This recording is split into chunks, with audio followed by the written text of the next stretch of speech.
Hi friends, family kitchen हाउसे सकलके स्वागत जानिए आमी नंदिनी आज आपनादेर साथे शेयर करब लोटे माछेर झुड़ी।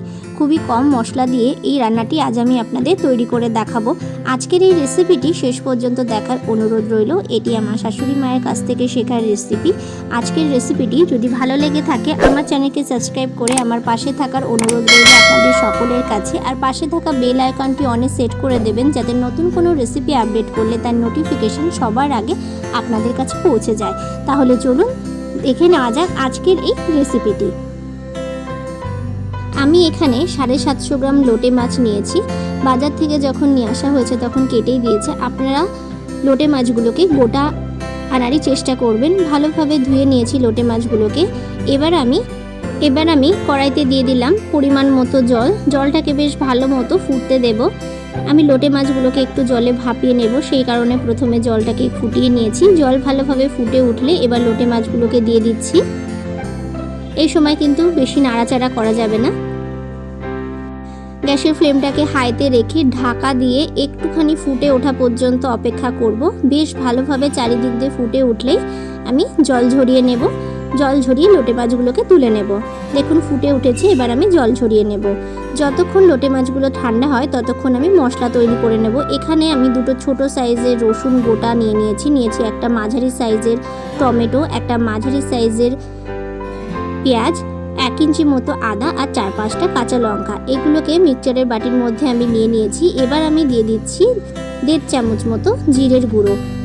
এবার পরিমাণ মতো জল দিয়ে আমি পেস্ট তৈরি করে নেব। দেখুন মশলাটা তৈরি হয়ে গেছে, এটাকে সাইড করে রেখে দেব। এদিকে লোটে মাছ ঠান্ডা হয়ে গেছে। এবার আমি লোটে মাছের ঠিক পিঠের দিকটা থেকে এইভাবে আঙুল দিয়ে লোটে মাছ ছাড়িয়ে লোটে মাছের ভেতরের যে কাঁটাটা সেই কাঁটাটাকে বের করে দেব।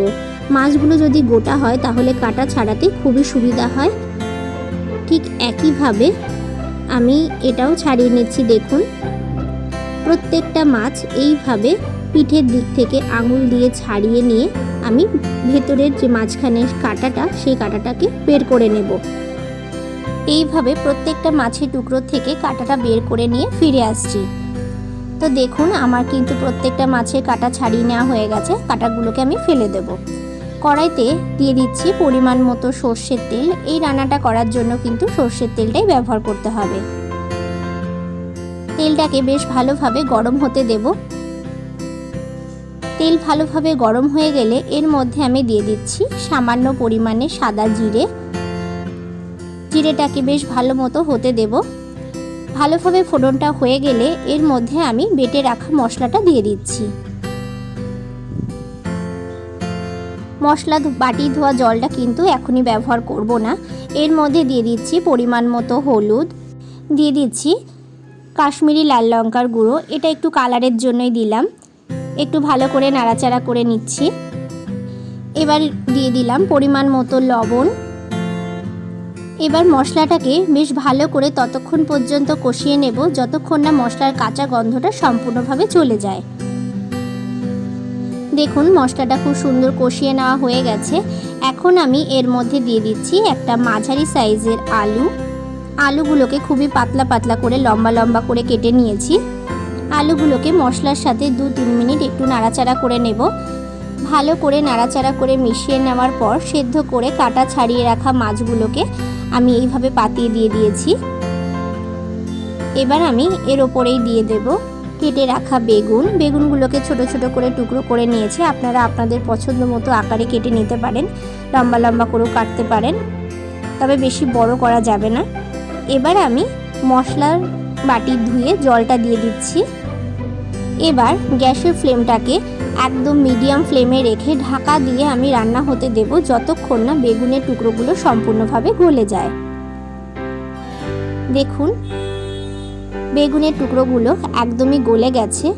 এবার হালকা হাতে নাড়াচাড়া করে মিশিয়ে দেব। ভালোভাবে মিশিয়ে দিয়ে বেগুনগুলোকে একটু মশলার মধ্যে ডাবিয়ে দেব যাতে বেগুনগুলোর মধ্যেও মশলাটা ভালোভাবে ঢুকে যায়। ভালোভাবে নাড়াচাড়া করে মিশিয়ে দিয়ে আবারও ঢাকা দিয়ে রান্নাটা হতে দেব। 5-6 মিনিট মতো ঢাকা দিয়ে মিডিয়াম ফ্লেমে রান্না করব, তাহলে জলটা অনেকটাই টেনে যাবে। ফিরে এলাম 5-6 মিনিট পর দেখুন জলটা অনেকটাই টেনে গেছে। গ্যাসের ফ্লেমটাকে এবার হাইতে রেখে এবার নাড়াচাড়া করে দেব। ভালোভাবে নাড়াচাড়া করে মিশিয়ে নিয়ে এর মধ্যে দিয়ে দিচ্ছি ধনেপাতা। এই মাছ রান্নায় কিন্তু ধনেপাতা অবশ্যই দিতে হবে।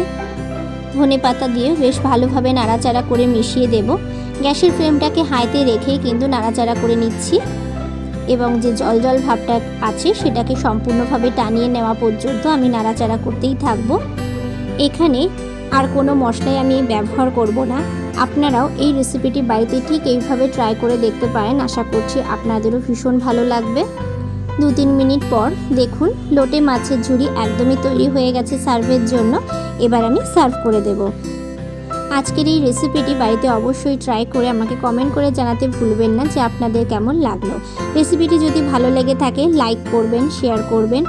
সকলে ভালো থাকুন, সুস্থ থাকুন এই কামনা করে এখানেই শেষ করছি। আজকের ভিডিওটি শেষ পর্যন্ত দেখার জন্য অসংখ্য ধন্যবাদ।